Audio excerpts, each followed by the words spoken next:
This is about your identity and divine restoration. God is speaking about your crown, and yes, that includes your hair.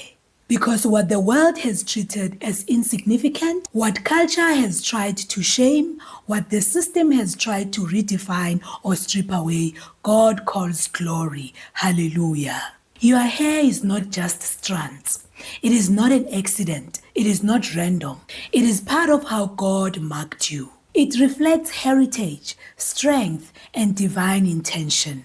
And if you've ever felt overlooked, if you've ever felt insecure, if you've ever felt like you needed to shrink, hide, or change yourself to be accepted, God says you are royal, you are chosen, you are crowned. Hallelujah. Let's go to scripture.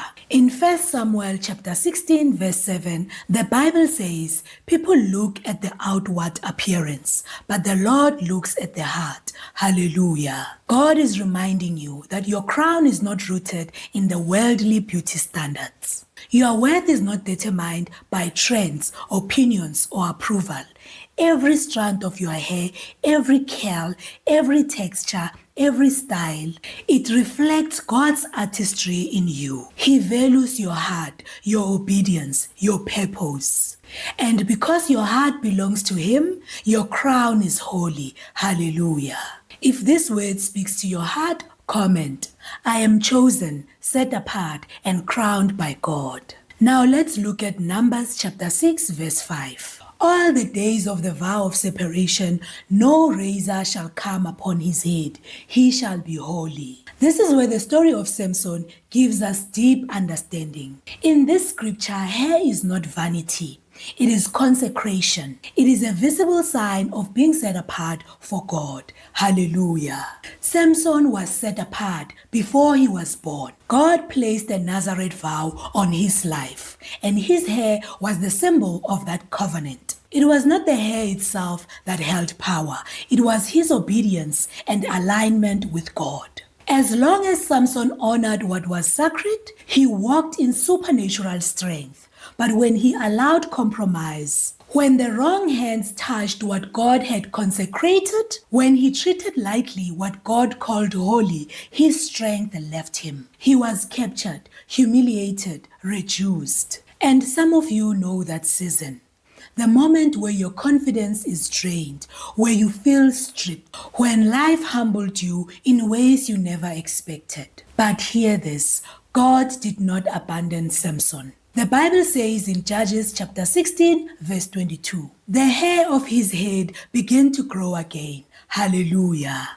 That growth happened before freedom came, before restoration was visible, before victory returned, which tells you something powerful. God restores identity before He restores circumstances. So if you feel like your strength left after rejection, betrayal, or loss, God is quietly rebuilding you. Your crown is not proof of defeat. It is evidence of resilience. Hallelujah. Let's go to Psalm chapter 45 verse 13 through 14.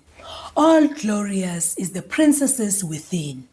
God says your glory starts within. Before it is seen outwardly, it is established inwardly. Your crown represents honor and dignity. It is woven into your identity. And if you embrace who God created you to be, you walk in authority, not in apology. Hallelujah. In 1 Corinthians chapter 11 verse 15, the Bible says, if a woman has long hair, it is her glory given to her as a covering.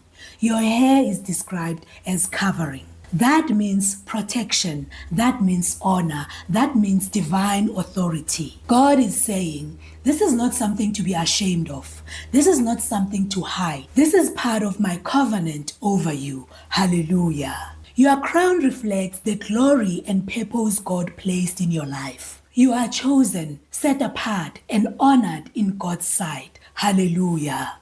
Your crown carries holiness, dignity, and divine favor. Now walk in confidence, identity, and authority in Christ. Hallelujah. If this word spoke to your heart, comment. I am chosen, set apart, and crowned by God. Please subscribe and become part of this growing family. Remain blessed and stay in faith.